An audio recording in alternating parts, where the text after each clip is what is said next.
ভারত বাংলাদেশের সম্পর্কে বৈরিতার আবহ তৈরি হলেও এবার সুবাতাস বইছে দুই দেশের দ্বিপাক্ষিক সম্পর্কে। সমঝোতার টেবিলেই সংকট সমাধানের পক্ষে ভারতের প্রধানমন্ত্রী নরেন্দ্র মোদী। দুই দেশের সরকার প্রধানের মাঝে 40 মিনিটের বৈঠকে নানা বিষয়ে আলাপ আলোচনা হয়েছে। প্রধান উপদেষ্টা প্রফেসর ইউনূসের সঙ্গে ভারতের প্রধানমন্ত্রী নরেন্দ্র মোদীর দ্বিপাক্ষিক এই বৈঠকে কি আলাপ হলো?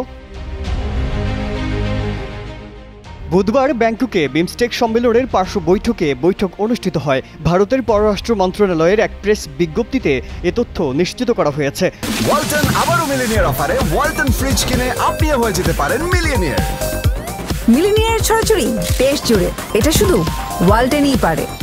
এতে বলা হয়, দ্বিপাক্ষিক এ বৈঠকে ভারতের প্রধানমন্ত্রী গণতান্ত্রিক, স্থিতিশীল, শান্তিপূর্ণ, উন্নতিশীল ও অন্তর্ভুক্তিমূলক বাংলাদেশ গঠনে ভারতের সমর্থনের কথা উল্লেখ করেছেন।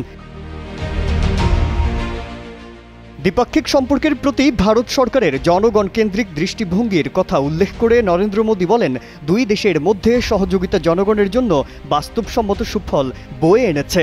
বলেন, এমন কোনো বক্তব্য বা প্রচার এড়িয়ে চলা উচিত যা পরিবেশকে নষ্ট করতে পারে।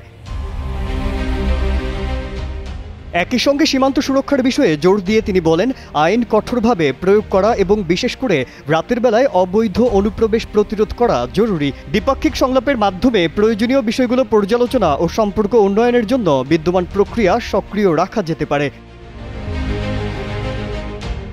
পাশাপাশি নরেন্দ্র মোদী বাংলাদেশে সংখ্যালঘুদের, বিশেষ করে হিন্দু সম্প্রদায়ের নিরাপত্তা নিয়ে ভারতের উদ্বেগ প্রকাশ করেন এবং তাদের নিরাপত্তা নিশ্চিত করার বিষয়ে বাংলাদেশ সরকারের প্রতি আহ্বান জানান। সংখ্যালঘুদের বিরুদ্ধে সংগঠিত সহিংস ঘটনার সুষ্ঠু তদন্তের প্রয়োজনীয়তার উপরও গুরুত্ব দিয়েছেন তিনি। ভারতের প্রধানমন্ত্রী এ সময় বাংলাদেশের অন্তর্বর্তী সরকারের প্রধান উপদেষ্টা ডক্টর ইউনূসকে বিমস্টেকের সভাপতির দায়িত্ব গ্রহণের জন্য অভিনন্দন জানান এবং এই ফোরামের নেতৃত্বে আঞ্চলিক সহযোগিতা আরও জোরদার হবে বলে আশাবাদ ব্যক্ত করেছেন তিনি।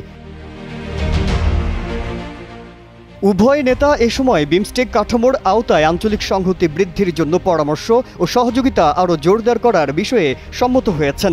নরেন্দ্র মোদী দৃঢ়ভাবে বিশ্বাস করেন, দুই দেশের পারস্পরিক স্বার্থ সংশ্লিষ্ট সকল বিষয়ে দ্বিপাক্ষিক আলোচনা ও সমঝোতার মাধ্যমে সমাধান করা সম্ভব, যা দীর্ঘস্থায়ী ও পারস্পরিক লাভজনক সম্পর্ক বজায় রাখার ক্ষেত্রে গুরুত্বপূর্ণ ভূমিকা রাখবে।